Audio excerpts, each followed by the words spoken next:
Am I visible to all of you? Yes or no?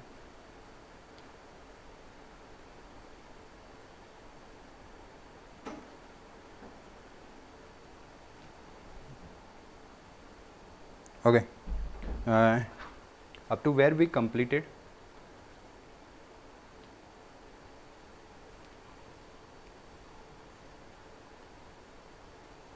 Okay. Actually, in the last lecture, I talked about this one, है ना? Black body radiation. But I promise that I will again start this lecture. Got it. Okay, चलो.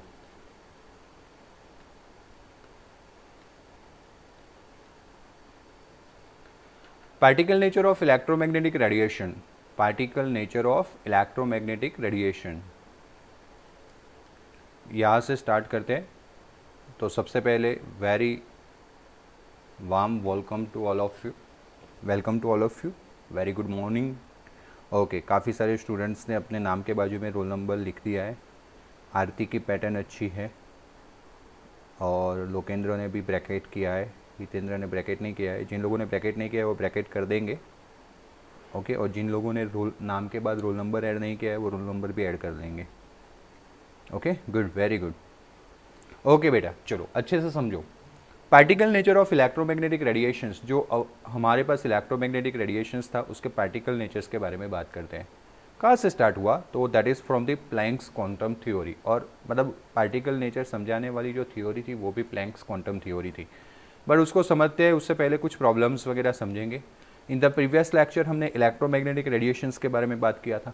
Then चलो, तो some of the experimental phenomenon such as diffraction and interferences. Okay, diffraction यानी what? जब कोई light wave या कोई wave travel कर रहा है और उसके बीच में कोई ऑब्स्टेकल आ रहा है तो वो अपनी डायरेक्शन को चेंज करता है. That is known as diffraction.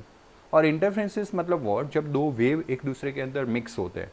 जैसे दो लाइट वेव मानो कि एक येलो कलर का एक ग्रीन कलर का है, ऐसे जाके आगे जाके दोनों मिक्स हो जाते हैं और सिंगल बन जाते हैं.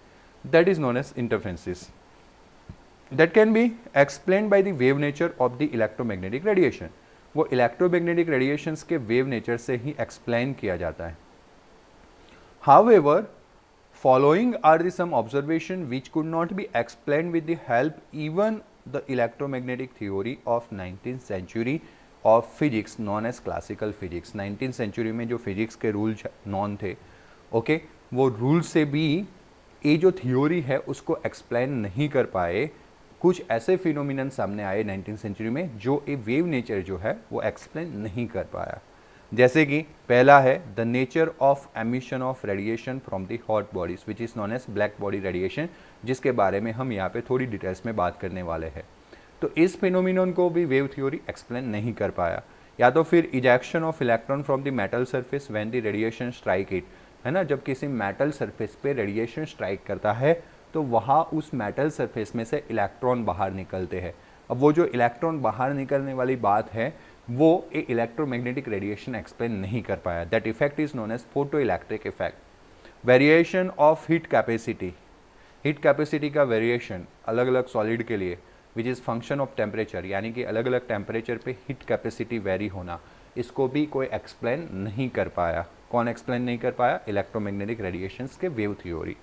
As well as fourth one, line spectrum of the atoms with the special reference to hydrogen. Hydrogen के जो लाइन स्पेक्ट्रम है, जो हमें हाइड्रोजन गैस से सीआरटी के अंदर से लाइन स्पेक्ट्रम मिलते थे, वो एक्सप्लेन नहीं कर पाई. कौन सी थ्योरी? इलेक्ट्रोमैग्नेटिक रेडिएशन के wave theory.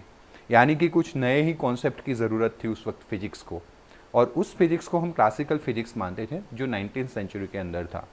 The phenomenon indicates that the system can take energy only in a district amounts. ये सारे फिनोमिनल्स जो है, चारों के चारों फिनोमिनल्स, वो अल्टीमेटली तो वही बता रहे थे कि कोई भी सिस्टम्स जो है वो एनर्जी ले सकती है in the very district amounts. Okay, district amounts that means कि जैसे कि मानो कि आप अपने घर में बैठे हो और जैसे कि आपके रिलेटिव्स आते हैं, जैसे कल फेस्टिवल था, ओके, तो मानो कि आपके रिलेटिव्स आते थे और आपको एनर्जी मतलब पैसा दे रहे थे. अब वो पैसा दे रहे थे ना, तो आपने अपने माइंड में एक ही रूल बनाया हुआ है, या घर के मेंबर्स को या आपके रिलेटिव को पता है कि भाई दिस एक्स स्टूडेंट्स, या तो आपका जो भी नाम है, आपने आरती तो आरती, लक्ष्मी तो लक्ष्मी, ओके, लोकेंद्र तो लोकेंद्र, हितेंद्र तो हितेंद्र, अमित तो अमित ने ऐसा रूल बनाया हुआ है कि भाई 500 की नोट्स आएगी तभी लेंगे, 500 के मल्टीपल में पैसे लेंगे, बाकी 100 रुपीज़ कोई देगा तो बोल देंगे अपने पास रखो। क्लियर? हमने एक ऐसा रूल बनाया है। तो बोलो आपके पास किस तरह से पैसे आएंगे। मानो कि एक्स रिलेटिव आए, आपको पैसे दिए, तो वो पैसे आपके पास जो है वो इनकम जो है वो कैसे रहेगी अगर आप सिर्फ 500 के मल्टीपल एक्सेप्ट कर रहे हो तो? Tell me fast. अगर आप सिर्फ 500 के मल्टीपल्स में पैसे ले रहे हो तो एक्स आया आपको पैसे दिए, वाई कोई रिलेटिव आए आपको पैसे दिए, जेड ने आपको पैसे दिए, डन। तो आपके पास किस तरह से इनकम हुई होगी, कौन से डिजिट्स में, कौन से नंबर्स में इनकम हुई होगी? चलो टेल मी फास्ट। इतने क्लेवर स्टूडेंट्स बैठे हुए हैं लेक्चर्स में और कोई रिप्लाई नहीं कर रहा है। कितना सिंपल सिचुएशंस दिया मैंने।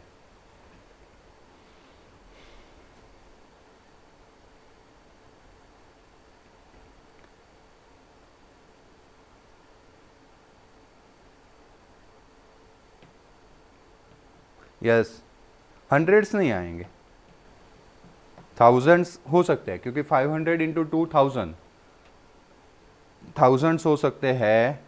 बट आपको ऐसे सीरीज बनता ना, 500 के मल्टीपल का सीरीज बनता है। ऐसे आपने 10th में एरिथमेटिक प्रोग्रेशन में पढ़ गए हो, एरिथमेटिक प्रोग्रेशन में आप पढ़ गए हो ना, कैसे सीरीज बनता?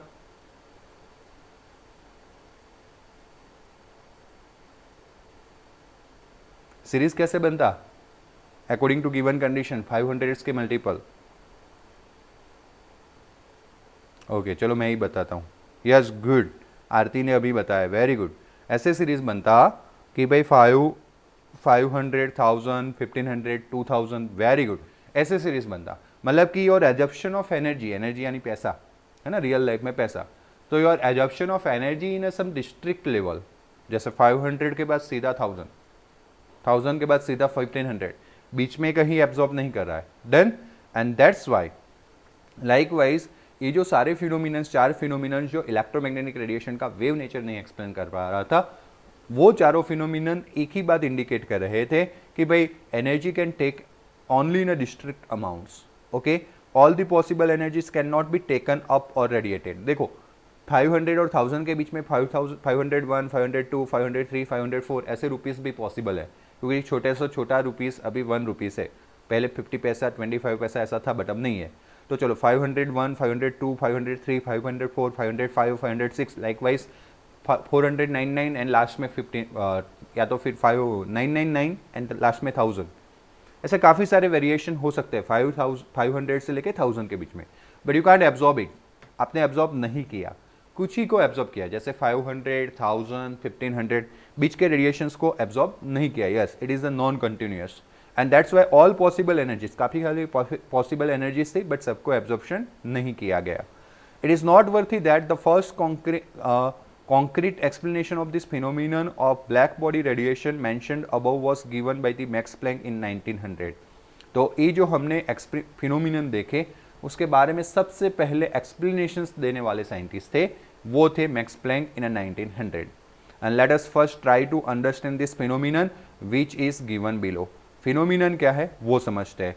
Hot object emits electromagnetic radiations or a wide range of wavelength. Okay, एक बड़ी रेंज ऑफ वेवलेंथ तक हॉट ऑब्जेक्ट जो होते हैं वो क्या करते हैं, इलेक्ट्रोमैग्नेटिक रेडिएशन का एमिशन करते हैं. एमिट्स करना मतलब बाहर निकालना. At a high temperature an appreciable proportions of radiation is in a visible region of spectrum. Okay, जब वो इलेक्ट्रोमैग्नेटिक रेडिएशन जितने भी पॉसिबल वेवलेंथ्स है वहाँ तक वो क्या करते हैं, एमिशन करते हैं. और जनरली यहाँ पे ऐसा बोला है वाइड रेंज. वाइड रेंज मतलब रेंज क्या होता है, एक मिनिमम से लेकर मैक्सिमम के बीच का जो डिफरेंस होता है दैट इज़ द रेंज. तो काफ़ी बड़ा रेंज होता है उनके वेवलेंथ्स का.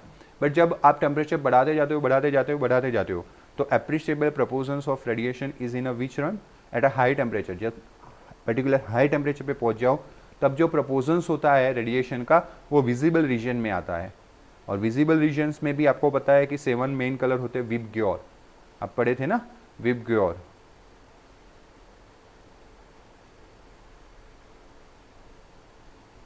ऐसा ही कुछ था, भूल गया मैं। वायोलेट, इंडिगो, ब्लू, ओके, बस यही नहीं था। Violet, indigo, blue, green, yellow, orange and red. Good, clear. So this is the, सिर्फ प्रणव को स्क्रीन नहीं देख रही है या सबको? Okay, give me 1 minute. देखो, you have to, you required, हाँ देखो कुछ ही को नहीं दिख रही थी, but you required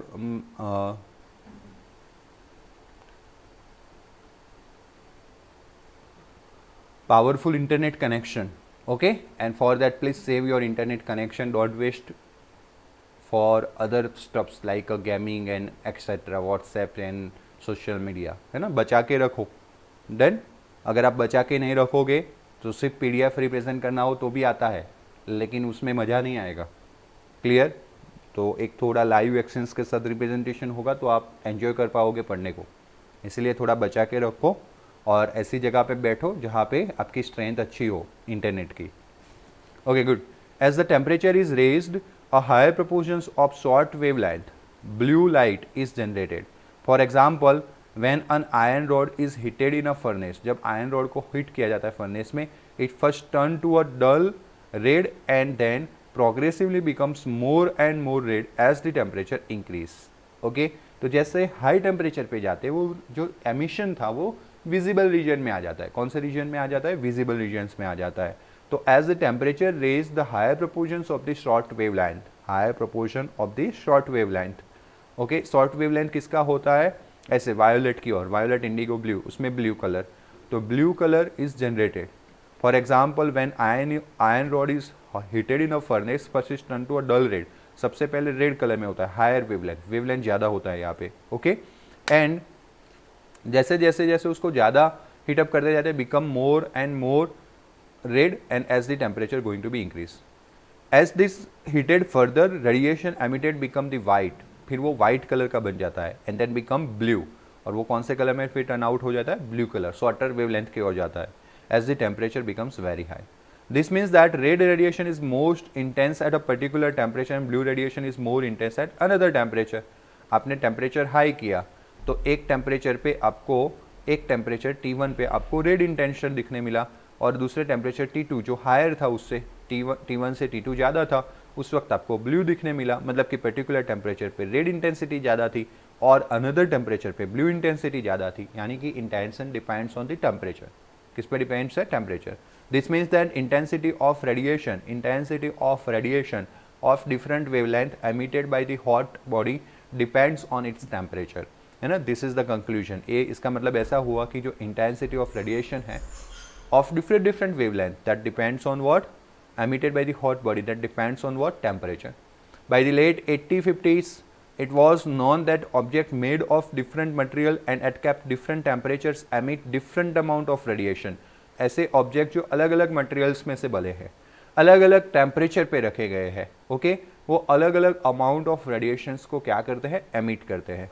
also when the surface of an object is irradiated with the light, जब किसी सरफेस को, किसी ऑब्जेक्ट के सरफेस को लाइट से इरेडिएट करते हो, like electromagnetic radiation, a part of radiant energy is generally reflected, as such a part of absorbed and a part of it's transmitted. किसी सरफेस पे जब मैं एनर्जी को इंसिडेंट करता हूँ, पार्शियली रिफ्लेक्ट होगा, पार्शियली अंदर ही एब्जॉर्ब हो जाएगा, अंदर ही सरफेस के अंदर, और पार्शियली ट्रांसमिट होगा। यानी कि 3 केस पॉसिबल है। ट्रांसमिशन यानी आगे बढ़ना, रिफ्लेक्शन मतलब वही मीडियम में वापस जाना, और एब्जॉर्प्शन मतलब उस सरफेस के अंदर एब्जॉर्ब हो जाना। क्लियर है यहाँ तक? ऐसे 3 पॉसिबल वेरिएशंस रहेंगे। Okay, now the reason for the incomplete absorption is that ordinary object as a rule imperfect absorber of radiation. Okay, अब रीज़न क्या होता है कि इनकम्प्लीट एब्जॉर्प्शन का, कि जो भी ऑर्डिनरी ऑब्जेक्ट्स होते हैं are as a rule imperfect absorber of radiation. जो ऑर्डिनरी हमारे ऑब्जेक्ट्स होते हैं वो जनरली इम्परफेक्शन शो करते हैं in absorption of radiation. An ideal body, है ना, हमारे सारे ऑब्जेक्ट इम्परफेक्ट ही है एज पर द एब्जॉर्प्शन, जो एक आइडियल बॉडी होता है that is known as ideally black body which emits and absorb radiation of all frequency uniformly and that is called black body and radiation emitted by such body is called black body radiation है ना। हम ideally ऐसी body के बारे में सोच सकते हैं जो सारे रेंज है फ्रीक्वेंसी के, वो सारे फ्रीक्वेंसी के रेंज को एब्जॉर्ब कर सकता है या फिर रेडिएट कर सकता है, उस बॉडी को हम ब्लैक बॉडी बोलते हैं और उसमें से जो रेडिएशन हो रहा है उसको हम बोलते हैं black body radiation. Okay, now in a practice no such body exists, इसीलिए हमने बोला आइडियली। जैसे कोई आइडियल स्टूडेंट्स प्रैक्टिस में एग्जिस्ट नहीं होता, जैसे कोई आइडियल टीचर्स प्रैक्टिस में मिल नहीं सकते, है ना, आइडियल स्कूल नहीं मिल सकता, कुछ ना कुछ आपके माइंड में रह जाता है कि यहाँ पे कुछ छूट गया, या फिर टीचर्स के माइंड में रह जाता है कि स्टूडेंट्स में ए वाली क्या बोलते हैं लिमिट थी। देन लाइक वाइज स्टूडेंट्स को ऐसा लगता है कि टीचर में इतना लिमिट था। तो लाइक वाइज हमारे, मैं तो जस्ट ऐसे ही बता रहा हूँ, तो लाइक वाइज कोई भी ऑब्जेक्ट होता है वो आइडियली ब्लैक बॉडी नहीं होता है, या फिर कोई भी ब्लैक बॉडी है वो आइडियल नहीं है। ओके, जैसे कार्बन ब्लैक होता है जिसको हम मैस बोलते हैं, है ना, मैस। अगर आपने हाँ yes, nothing is a perfect, अगर आपने कभी सुना हो, સાંભળ્યું હોય ગુજરાતીમાં મેસ કહીએ છીએ આપણે, અધરવાઇઝ जो काजल होता है then that is the black nearly to the black body, वो किसके नज़दीक है, ब्लैक बॉडी के काफ़ी नज़दीक है। 98% ब्लैक बॉडी होता है अगर परफेक्ट वाला कार्बन ब्लैक है तो। So carbon black is approximately fairly close to black body. A good physical approximation to a black body is a cavity with the tiny hole. तो ब्लैक बॉडी हम खुद ऐसे बना सकते हैं एक कैविटी लेके जिसके अंदर छोटा सा हॉल हो, which has a no other opening, इस हॉल के अलावा उसके अंदर कोई ओपनिंग ना हो। Any ray entering the hole will reflected by the cavity walls and will be eventually absorbed by the walls, है ना, धीरे धीरे धीरे धीरे absorb हो जाएगा। जैसे कि you can see in this figure, this is the black body cavity।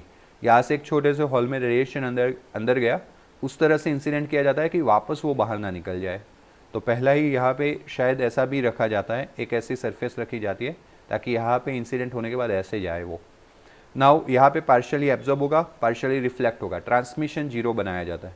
वापस यहाँ पे partially absorb, partially reflect, absorb reflect, absorb reflect, ऐसे हर बार जब वो टकराता है कैविटी के वॉल्स के साथ कुछ ना कुछ एब्जॉर्प्शन होता जाता है। धीरे धीरे धीरे धीरे धीरे धीरे करके वो अंदर ही डाई आउट हो जाएगा, अंदर ही रह जाएगा, बाहर नहीं निकल पाएगा। And that's why it's a perfect absorber, यानी कि it is the black body. A black body is also perfect radiator, है ना। जैसे वो परफेक्ट एब्जॉर्बर है, 100% एब्जॉर्प्शन करता है, वैसे वो 100% रिफ्लेक्ट भी करता है। ओके, या इंक्लाइंड एंगल पे आप सेंड कर सकते हो।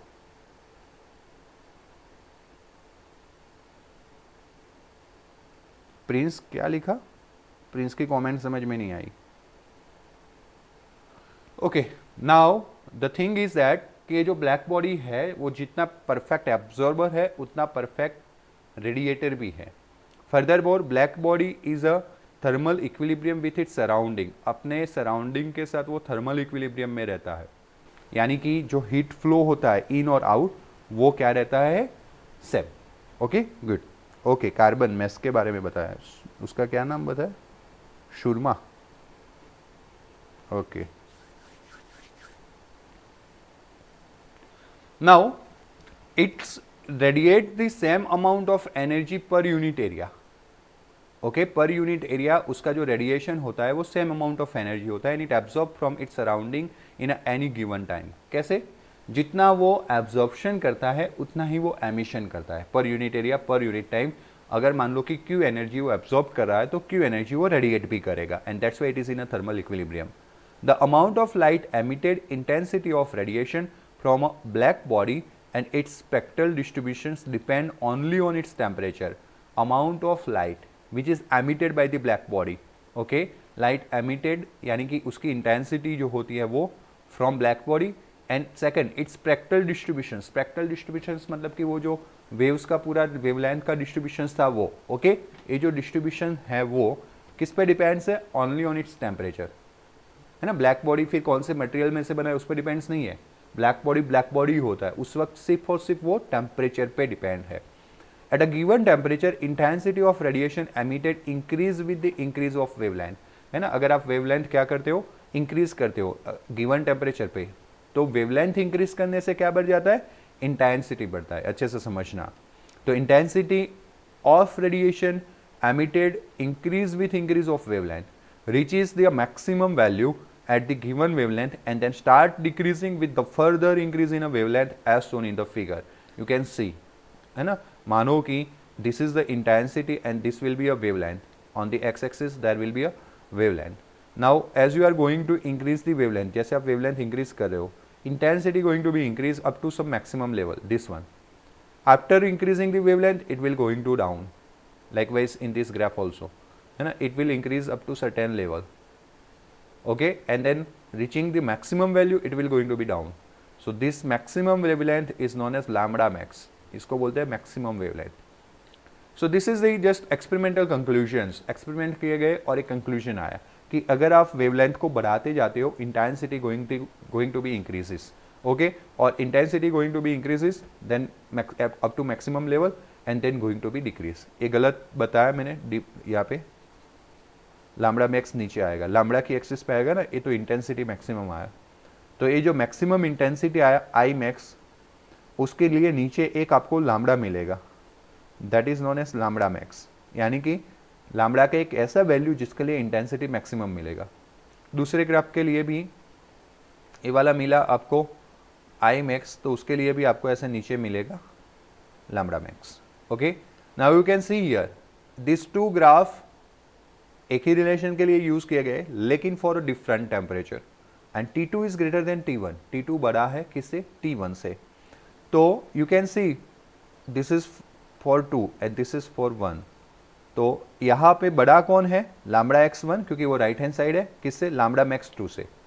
तो lambda max 1 is greater than lambda max 2. मतलब कि अगर टेम्परेचर 2 बड़ा है तो उसका मैक्सिमम लैम्बडा कम है, और टेम्परेचर छोटा है तो उसका मैक्सिमम लैम्बडा आगे है. इसको भी हमें एक्सप्लेन करना है. Also as the temperature increase, मतलब T2 greater than T1, okay, इसकी बात हो रही है. T2 greater than T1, temperature increase, तो T2 इंक्रीज हो रहा था तो लैम्बडा डिक्रीज हो रहा था. देखो T2 ज़्यादा है तो लैम्बडा मैक्स 2 पीछे है, and that's why as temperature going to be increase, maxima of the curve shifts to a shorter wavelength. Okay, maxima of the curves मतलब कि जो पिक पॉइंट था, मैक्सिमम इंटेंसिटी मिल रहा था, वो जाएगा राइट हैंड साइड यानी कि shorter wave, sorry left hand side यानी कि शॉर्टर वेवलेंथ. जैसे कि यू कैन सी ये मैक्सिमा पॉइंट यहाँ पे था. ओके, अगर आपने टेम्परेचर बढ़ाया तो it will shift towards the left hand side and comes to this point, यानी कि वो कम हुआ, शॉर्टर वेवलेंथ पे गया. Several attempts were made to predict this intensity of radiation as a function of wavelength. काफ़ी सारे अटेम्प्ट किए गए यानी कि ट्राई किया गया कि ये दोनों के बीच में, ये जो आपका इंटेंसिटी है वो और वेवलेंथ, उनके बीच में कोई एक ऐसा फॉर्मूला मिल जाए कि वो फॉर्मूला से सॉल्व हो जाए. But the result of above experiment could not be explain satisfactory on the basis of wave theory of light. क्योंकि ये रिलेशन एस्टेब्लिश करने के लिए सारे साइंटिस्ट किसका यूज़ कर रहे थे? वेव थ्योरी का यूज़ कर रहे थे, और वेव थ्योरी से इसका एक्सप्लेनेशन नहीं मिला. After all this is the problem. After all max Planck arrived at a satisfactory relationship by making the assumption that absorption and emission of radiation arise from oscillators, यानी कि atoms in the wall of black body. Okay, अच्छे से समझना. और फिर max Planck करके scientist आए, उन्होंने एजप्शन किया कि यहाँ पे जो एमिशन और रेडिएशन हो रहा है ब्लैक बॉडी के अंदर, वो ब्लैक बॉडी की जो वॉल है, वॉल के अंदर जो एटम्स है, एटम का जो ऑसिलेशंस है, यानी कि एटम्स जो ऑसिलेटर्स है उनके थ्रू हो रहा है. यानी कि atom in the wall of black body, उस ऑसिलेटर के थ्रू एब्जॉर्प्शन और एमिशन हो रहा है. So that frequency of oscillation is changed by the interactions with the oscillator of electromagnetic radiation. उनका आगे का एक्सप्लेनेशन ऐसा था कि जब इलेक्ट्रोमैग्नेटिक रेडिएशन उनके साथ इंसिडेंट होता है तो उस वॉल के एटम्स जो ऑसिलेट करते थे उनका ऑसिलेशंस का फ्रीक्वेंसी चेंज हो जाता है. Then and so Planck assume that radiation could be subdivided into a discrete chunks of energy, packet of energy. Chunks मतलब पैकेट ऑफ एनर्जी बोल सकते हो. जैसे कि अभी आपने एनर्जी एब्जॉर्प्शन की जब आपकी बात आई थी तो आपने अपनी एनर्जी कैसे एब्जॉर्ब की थी? तो आपने एब्जॉर्ब की थी कौन से मैनर में? 500, 1000, 1500, 2000, 2500, ऐसे chunks of energy, packet of energy में, नॉट्स ऑफ एनर्जी में आपने एब्जॉर्ब किया था.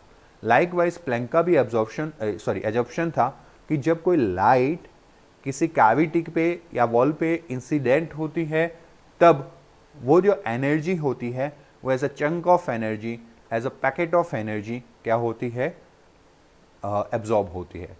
ही suggested that atoms and molecule could emit or absorb energy only in a district quantities, not in a continuous manner. Okay, उन्होंने suggest किया कि ये जो एटम है, ओके, क्या एटम एंड मॉलिक्यूल्स है, they could emit or absorb the energy, वो energy को एमिट या एब्जॉर्ब कर सकते हैं only in a district quantities, not in a continuous manner. Continuous manner में एमिट या एब्जॉर्ब नहीं कर सकते. उन्होंने बोला कि डिस्ट्रिक्ट क्वांटिटीज में ही वो एब्जॉर्प्शन करेंगे या एमिशन करेंगे. जैसे हमने 500,000 1500 ऐसे पैसे लिए थे और जब हम घुमाने भी जाएंगे यानी कि पैसे खर्च भी करेंगे तो भी हम वही मल्टीपल में करेंगे, 500, 1000, 1500, 2000 likewise.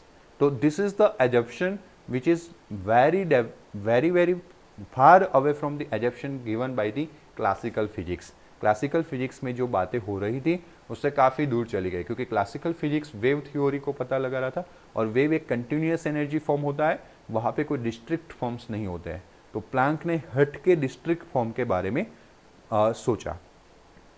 He gave the name quantum. ये जो पैकेट्स चंक्स ऑफ एनर्जी थे उसको क्या नाम दिया उन्होंने, quantum, to a smallest quantity of energy that can be emitted or absorbed in the form of electromagnetic radiation.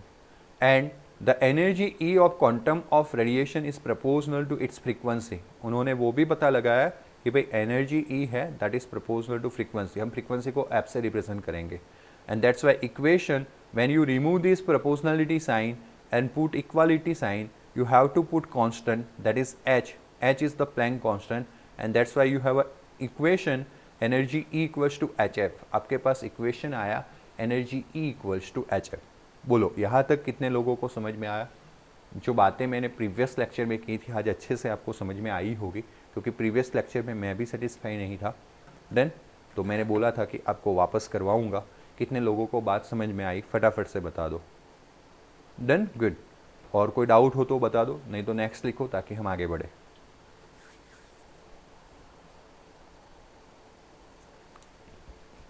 Good. So E equals to H F. Formula याद रखना, इस chapter में भी न्यूमेरिकल है. यहाँ पे 11th में केमिस्ट्री और फिजिक्स दोनों में न्यूमेरिकल मिलेंगे. केमिस्ट्री में कुछ ही चैप्टर्स में न्यूमेरिकल नहीं है. वेरेज आप जब 12th में जाओगे तो एक बात ये अच्छी है कि केमिस्ट्री में कुछ ही चैप्टर्स में 2, 3, 4 चैप्टर में ही, मैक्सिमम 3 चैप्टर में ही न्यूमेरिकल्स है और बाकी के चैप्टर्स में थ्योरी है. इसीलिए 11 का केमिस्ट्री थोड़ा टफ रहता है, 12th का केमिस्ट्री इजी हो जाता है. देन 9th एंड 10th में जो डिफरेंस था वो क्लियरली आपको 11th 12th में दिखने मिलेगा. इसीलिए 11th के बेसिस पे अपने आप को जज मत करना. 12th में शायद आप अच्छा भी परफॉर्म कर पाओ, बट 11th में जो 100% अच्छा परफॉर्म करता है वो 12th में 200% अच्छा परफॉर्म करता है. तो कहने का मतलब ऐसा है, ये चीज़ें ध्यान में रखना. कभी कभी बच्चे ना डीमोटिव हो जाते हैं. एक तो पहले मेहनत नहीं करते, पहली बात तो वो मेहनत नहीं करते, या मेहनत करते हैं वो तो 10th जैसा ही मेहनत करते हैं. 10th और 11th के सिलेबस में वास्ट डिफरेंस है, वास्ट है ना. बहुत जो डिफरेंस आपने 8 और 9th में फील किया था. 8 में 25 या 50 पेज की एक वर्कबुक आती थी साइंस की, वो पढ़ डाली, ख़त्म हो गया, एग्जामिनेशन कंप्लीट क्लियर. और 9th में आके एक पूरी डाइजेस्ट आती थी 50 to 70 पेज, जिसको आपको डाइजेस्ट करना था. ओके, 100 पेजेस का. तो काफ़ी सारा डिफरेंस था. 8 का रिजल्ट और 9th का रिजल्ट आप खुद लेके बैठना, डिफरेंस आपको क्लियरली पता चलेगा. बट वापस वही स्टेज पे 9th और 10th का रिजल्ट कंपेयर करना, थोड़ा इंक्रीमेंट देखने मिला होगा. तो वापस एक डिक्रीमेंट आएगा 10th और 11th के रिजल्ट्स में. बट अगर आप अच्छे से टिके रहोगे फील्ड में तो आपको 12th में अच्छे से मार्क्स आएंगे. बट आपने अपना मोरल डाउन कर लिया, क्योंकि इस बार लॉकडाउन में भी काफ़ी सारे बच्चों ने अपना मोरल डाउन कर लिया है ना. वो ऐसा समझे कि हम पास हो गए किसकी वजह से, प्रमोशंस की वजह से. और मेरे ध्यान में कुछ ऐसे 5-6 बच्चे थे जिन्होंने अपना पूरा डिप्लोमा में ले लिया, देन चेंज कर लिया. तो ये सारी डिफरेंस वाली बातें हैं. प्लीज़ कॉन्फिडेंट बनाए रखिएगा. कॉन्फिडेंस रखना है अपने आप पे. और दूसरी बात, मेहनत करनी है. मेहनत करोगे तो कोई भी चीज़ हार्ड नहीं है. चाहे आप कहीं पे भी जाओगे, किसी भी फील्ड में जाओगे, मेहनत तो उतनी ही है जितनी आपको इस फील्ड में करनी है. बट हाँ, हर एक फील्ड में अपॉर्चुनिटीज़ ज़्यादा नहीं है. जिस फील्ड में आप हो वहाँ पे अपॉर्चुनिटीज़ ज़्यादा है। वैसे हमारा एजुकेशन सिस्टम चेंज हो रहा है, उसमें तो काफ़ी सारी अपॉर्चुनिटीज़ फर्दर स्टडीज़ में दिख रही है। जब आप 11th-12th पास हो जाओगे तो आपको काफ़ी सारे अपॉर्चुनिटीज़ मिलने वाले हैं अपने इंटरेस्ट के बेसिस पे। ओके गुड, चलो तो ध्यान देना। Okay, this proportionality constant h is known as Planck's constant, उसको बोलते हैं Planck's constant, and has the value of 6.626 cross 10⁻34 joule second. With this theory, Planck was able to explain the distributions of intensity in the radiation from the black body as a function of frequency or wavelength at a different temperature. उन्होंने ये जो assumption लिया E equals to HF, where H is the Planck constant, आपको याद रखना है, Planck constant का value याद रखना है, और प्लैंक कांस्टेंट का जो यूनिट है वो भी याद रखना है। यूनिट इसलिए मैं बोल रहा हूँ याद रखने का क्योंकि फिजिक्स में आपको इसका एमएलटी पूछ सकते हैं। तो जूल यानी वर्क का एमएलटी होता है m1L2T-2, याद रखना। फोर्स का होता है m1L1T-2, ये दोनों याद रखना है, कभी नहीं भूलना है। This is of force, this is of work done, तो जूल यानी work done, unit of work done, and second का T, and that's why m1L2T-1। ये 11th में आपको प्लैंक कांस्टेंट नहीं आएगा, 12th में आएगा। कहाँ आएगा? 12th में। और आफ्टर 11 एंड 12th आपको पूछा जाए कि एमएलटी फार्मूला क्या है तो क्वेश्चन रहेगा फिजिक्स का, लेकिन अगर हमें यूनिट याद रहेगा, फिजिक्स और क्वांटम फिजिक्स तो वहाँ पे भी आता है। ये जो पढ़ रहे हैं वो सारी बातें 12th में आएगी। ओके, ये जो पूरा चैप्टर पढ़ रहे हैं हम 12th में फिजिक्स में पढ़ने वाले हैं। न्यूक्लियस एंड एटम ऐसे 2 चैप्टर है इसी के बेसिस पे। डन, तो ये कुछ बातें वहाँ पे भी रिपीट होगी, and that's Y joule into second से आपको एमएलटी फार्मूला याद रखना है। With this theory, Planck was able to explain the distribution of intensity in a radiation from the black body as a function of frequency and wavelength। है ना, जो problem था कि भाई काफ़ी सारे साइंटिस्ट लोगों ने ट्राई किया कि वेवलेंथ और फ्रीक्वेंसी को या तो फिर वेवलेंथ एंड इंटेंसिटी को रिलेट किया जाए, लेकिन उनको सक्सेस नहीं मिला on the basis of wave theory. इसलिए कुछ एजप्शंस के साथ प्लैंक ने इस थ्योरी को एक्सप्लेन किया, और वो एजप्शन था E is proportional to F and E equals to HF। Quantization has been compared to a standing on staircase, है ना, जैसे स्टेयरकेस पे हम स्टैंडिंग मतलब खड़े रहते हैं, उसके साथ एजप्शंस है, इसके साथ का सिमिलरिटीज़ है। वैसे मैंने आपको अभी 500,000 1500 का भी एक एजप्शंस दिया था। स्टेयरकेस में क्या होता है, स्टेयरकेस में अगर आप ऐसे, आपको पता हो कि ऐसे स्टेप्स है, तो आपको अपना पैर यहाँ पे रखना है, उसके बाद यहाँ पे रखना है, बीच में कहीं रख सकते हो, है या ना, बीच में कहीं रख सकते हो, यस और नो। यहाँ के बाद ऊपर रखना है, बीच में रख सकते हो, नहीं तो गिरे, है ना, गिर के वहाँ पे ही आने वाले हो नीचे। यहाँ पे रखने का ट्राई करोगे तो भी यहाँ पे आके रुकेगा, यहाँ पे रखने का ट्राई करोगे तो भी यहाँ पे आके रुकेगा। तो कहने का मतलब क्या है, इसमें कंटिन्यूस डिस्ट्रीब्यूशंस नहीं है, कुछ स्टेप्स में डिस्ट्रीब्यूशंस है। Okay, a person can stand on any step of staircase but not, it is not possible for him or her to stand between the 2 steps. So the energy can take any one value of the following set but can not take any values between them. जैसे कि energy 0 हो सकता है, या फिर HF हो सकता है, या फिर 2HF हो सकता है, या फिर 3HF, या फिर NHF, बट कभी 2 एंड 3 के बीच में 2.5, 2.49, 2.6 ऐसा नहीं होगा। मतलब कि this n is integral multiple. Integral multiple मतलब कि इंटीजर से मल्टीपल हो रहा है, मल्टीप्लाई हो रहा है। तो this is the thing behind the Planck's theory. So up to now किसी को कोई डाउट हो तो बता दीजिए फटाफट से। This is all about Planck's quantum theory now, और ब्लैक बॉडी रेडिएशन, है ना। Problems behind the black body radiation पढ़ा हमने, कि जो इंटेंसिटी एंड फ्रीक्वेंसी वेवलेंथ का रिलेशन था वो एक्सप्लेन नहीं कर पा रहे थे, और दूसरा उसका सॉल्यूशन प्लैंक्स ने कैसे दिया, कौन सा एजप्शन आया, कौन सा फॉर्मूला है, वो पढ़ा। अब हम जो बात करने वाले हैं ना my dear students, that is about second problem, that is photo electric effect. Photo electric effect को भी वेव नेचर समझा नहीं पा रहा था उस टाइम पे। सो इन 1887 H. हर्ट्स नाम के साइंटिस्ट ने perform a very interesting experiment in which electrons or electric current were ejected when certain metals, किसी मेटल्स पे उसको इजेक्ट किया जाता है, for example like potassium, rubidium, caesium. Okay, then potassium का K, रुबिडियम का सिंबल होता है Rb, सीजियम का होता है Cs। Okay, then were exposed to a beam of light as shown in the figure। जैसे कि आप फिगर में देखो, it is this equivalent to CRT tube, है ना, CRT ट्यूब जैसा है, कैथोड रे ट्यूब जैसा। यहाँ पे एक इलेक्ट्रोड और यहाँ पे दूसरा इलेक्ट्रोड था, उसकी जगह पे क्या रख दिया, मेटल सरफेस, एनोड की जगह पे मेटल सरफेस। इसको नेगेटिव पोर्शन के साथ ज्वाइन किया, इसको positive, battery, A meter current लिया है, वैक्यूम चैम्बर दिया है। अब क्या किया यहाँ पे, मेटल सरफेस पे लाइट इंसिडेंट किया है, यू कैन सी है। यहाँ पे एक विंडो रखा जाता है which is known as quartz window, जिसमें से लाइट एंटर होता है और एनोड पे गिरता है। कहाँ पे गिरता है, एनोड पे। इनिशियली पहले अगर ये विंडो नहीं होता तो भी करंट तो फ्लो होने ही वाला था, साइकिल कंप्लीट होने ही वाली थी। बट जब ये विंडो से जब लाइट गिरता है यहाँ पे, तो लाइट गिरने से यहाँ पे A मीटर में करंट बढ़ जाता है। जो सेटअप पहले विथआउट लाइट था उसके कंपेयर में जब लाइट गिरता है तो करंट बढ़ जाता है। करंट कब बढ़ेगा, तो as you know that I equals to Q by T, तो I इंक्रीज होगा तो Q इंक्रीज होगा, और Q equals to NE by T. अगर नंबर ऑफ इलेक्ट्रॉन्स बढ़ेंगे तब I बढ़ेगा, एंड इसीलिए हम एजप्शन लगाया कि भाई मेटल सरफेस से इलेक्ट्रॉन बढ़ रहे हैं। तो चलो कुछ बातें करते हैं जिससे हमें समझ में आए कि मेटल सरफेस से इलेक्ट्रॉन क्यों निकल रहे हैं। दिस फिनोमिनन, जब मेटल सरफेस पे हम इलेक्ट्रोमैग्नेटिक रेडिएशन इंसिडेंट कर रहे हैं और उस मेटल सरफेस में से इलेक्ट्रॉन बाहर निकल रहे हैं, एमिट हो रहे हैं, this phenomenon is known as photo electric effect.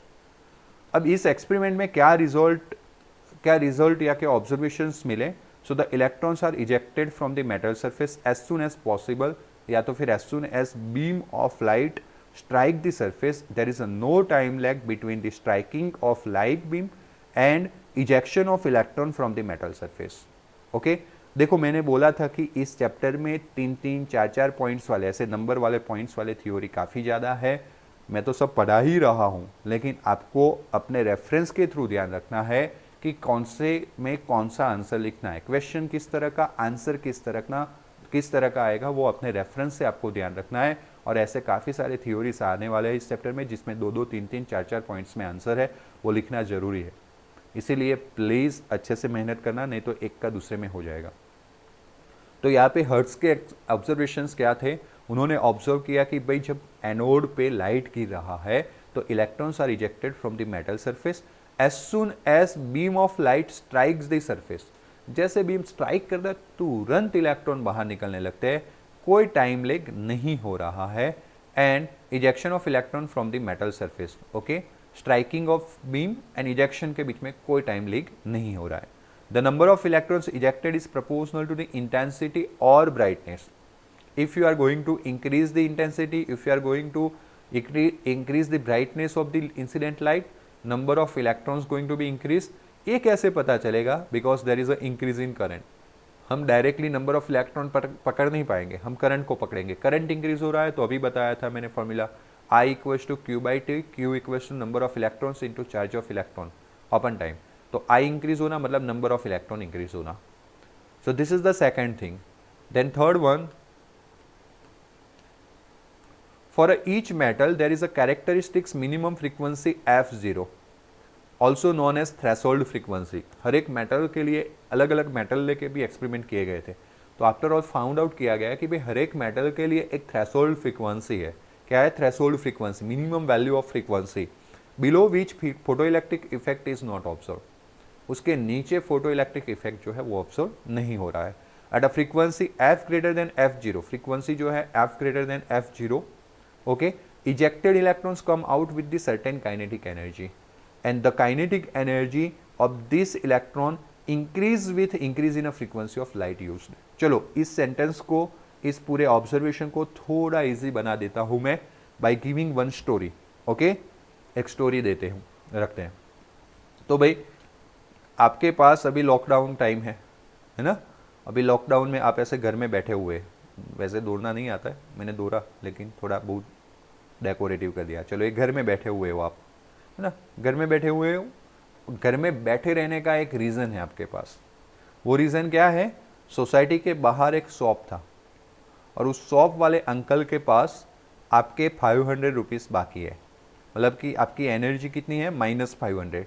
जब आपको 500 कोई देगा तो आप शॉप वाले अंकल को दे के यहाँ से घूमने जा सकते हो। इस सोसाइटी का एरिया है पूरा, बराबर। जैसे सोसाइटी में से बाहर जाने का एक ही रास्ता पड़ता है, और ये शॉप जो है वो 24 आवर्स खुला रहता है। अंकल वहाँ पे है, आपके घर पे नहीं लेने आ रहे, लेकिन उनको पता है कि अगर बच्चा यहाँ से निकलेगा तो मैं मांग लूँगा, वो मैं पकड़ लूँगा। ओके, स्टोरी समझना। तो दैट इज आपके पास कितना बेगिंग है, -500 रुपीज़ नेगेटिव जा रहा है, आपका बैलेंस है -500। जब बैलेंस -500 क्यों बोला, आपको 500 उनको देना है, लेकिन आपके पास तो है नहीं। देन अगर कोई आपको 500 दे भी दे तो आप सिर्फ उनको दे पाओगे, आपके पास एक्स्ट्रा एनर्जी नहीं बचेगा। आपके पापा को भी ये बात पता है, इसलिए पापा ने घर में बोला है कि किसी को भी वो पैसे नहीं देने हैं। देन तो अपने पास तो अभी ऐसा ही है। अब जब तक हमें 500 रुपीज़ नहीं मिलते तब तक हम यहाँ से निकल नहीं पाते। मतलब कि यू आर द इलेक्ट्रॉन और your society is the metal surface. Metal surface में से इलेक्ट्रॉन नहीं निकल पाता, कब तक, जब तक उसको मिनिमम एनर्जी नहीं मिलता। तो ये बात समझ में आई, ये बात समझ में आई। तो this is the minimum energy required, यानी कि likewise energy equals to क्या था, HF। आपको मिनिमम एनर्जी चाहिए तो सामने एक मिनिमम फ्रीक्वेंसी चाहिए, वो जो मिनिमम फ्रीक्वेंसी चाहिए उसको थ्रेशोल्ड फ्रीक्वेंसी बोलते हैं। क्या बोलते हैं, थ्रेशोल्ड फ्रीक्वेंसी। तो there is a characteristics minimum frequency F0। अब मानो कि एक इलेक्ट्रॉन के लिए -500 है, दूसरा एक इलेक्ट्रॉन है मेरे जैसा, उनके लिए -1000 है। तो कहने का मतलब क्या है, हर एक इलेक्ट्रॉन के लिए अलग अलग एनर्जी चाहिए, अलग अलग एनर्जी चाहिए मतलब अलग अलग फ्रीक्वेंसी चाहिए। तो हर एक मेटल्स में एक कैरेक्टरिस्टिक्स फ्रीक्वेंसी होता है which is known as threshold frequency. अगर उससे कम फ्रीक्वेंसी रहेगा तो उससे कम फ्रीक्वेंसी मतलब कम एनर्जी, मतलब कि अगर कोई आपके घर पे आता है और आपको 100 रुपीज़ देता है तो भी आपका काम बनने वाला नहीं है, क्योंकि कम एनर्जी है। And that's Y below which photo electric effect is not absorb. इसलिए आप यहाँ से सोसाइटी में से भागोगे नहीं, इलेक्ट्रॉन मेटल में से नहीं निकलेगा, यानी photo electric observation, photo electric effect नहीं ऑब्जर्व होगा। बात समझ में आई। अब मान लो कि गलती से आपके घर कल राखी का त्यौहार था, है ना, कोई ना कोई रिलेटिव्स आ गए और आपको 1000 रुपीज़ दे दिए। मानो कि सबसे पहले एक रिलेटिव्स आए, एक केस लेते हैं, उन्होंने 500 रुपीज़ दिए। अब 500 रुपीज़ दिए ना, इसलिए आप ऐसे कॉलर अप करके गए, है ना, कॉलर अप करके गए और कॉलर अप करके आपने क्या किया, घूम के आए पूरा, है ना। क्यों घूम के, मतलब आप सोसाइटी तक गए और इस शॉपकीपर को 500 रुपीज़ दे दिया। कितना दे दिया, 500 रुपीज़। और जैसे उसको 500 रुपीज़ दे दिया, उसका एनर्जी जीरो हो गया, मतलब कि आपका एनर्जी जीरो हो गया, मतलब कि आप सिर्फ निकल सकते हो, सोसाइटी से निकल सकते हो। बट सोसाइटी के बाहर जाने के बाद बहुत, आपका जो घूमने जाना है वो मार्केट बहुत दूर है, ऑटो करना पड़ेगा, फिर वो मार्केट में घूमने जाने के बाद वहाँ पे भी पैसे खर्च करने पड़ेंगे, यानी कि आपके पास कोई एक्स्ट्रा पैसा नहीं है। तो अगर जितना थ्रेशोल्ड फ्रीक्वेंसी है उसके रिलेटेड जो एनर्जी होता है उसको थ्रेशोल्ड एनर्जी बोलते हैं, उतना अगर एनर्जी मिलेगा तो आप सिर्फ फ्री हो सकते हो। तो अगर इलेक्ट्रॉन को थ्रेशोल्ड फ्रीक्वेंसी के जितना फ्रीक्वेंसी वाला लाइट मिले या फिर उतना एनर्जी मिले तो इलेक्ट्रॉन सिर्फ फ्री हो सकता है, मेटल सरफेस से बाहर निकल सकता है लेकिन जा नहीं सकता। बट अगर मान लो कि किसी ने 1000 रुपीज़ दे दिए तो आपको जल्द से ही है, आउट ऑफ 1000 500 आप शॉपकीपर को दे दोगे, मतलब कि आप फ्री हो गए सबसे पहले, और जो 500 बचे उसमें घूम के आओगे पूरा, है ना। एंड दैट्स वाई अगर F ग्रेटर देन F0 होता है, F ग्रेटर देन क्या होता है, F0, यानी कि ज़्यादा एनर्जी मिलती है, then ejected electron comes out with the certain kinetic energy. आप घूमोगे मतलब काइनेटिक एनर्जी, तो यहाँ पे इलेक्ट्रॉन बाहर निकलेगा with certain kinetic energy, and the kinetic energy of this electron increase with increase in frequency. जितना फ्रीक्वेंसी यहाँ पे ज़्यादा उतना काइनेटिक एनर्जी ज़्यादा। अगर किसी ने मानो कि 1000 दिया तो आप 500 बाहर दे दोगे और 500 रुपीज़ जो बचे उसमें से हालोल घूमोगे। मानो कि किसी रिलेटिव ने 2000 रुपीज़ दे दिया, 500 रुपीज़ शॉपकीपर को दोगे और बड़ौदा घूम के आओगे। तो जितना फ्रीक्वेंसी ज़्यादा उतना काइनेटिक एनर्जी ज़्यादा। तो it is all about this photo electric effect observation. तो अप टू नाउ किसी को कोई डाउट हो तो बता दीजिए, हम आज का लेक्चर यहाँ तक ही रखने वाले हैं, है ना। तो जल्दी से बताइए।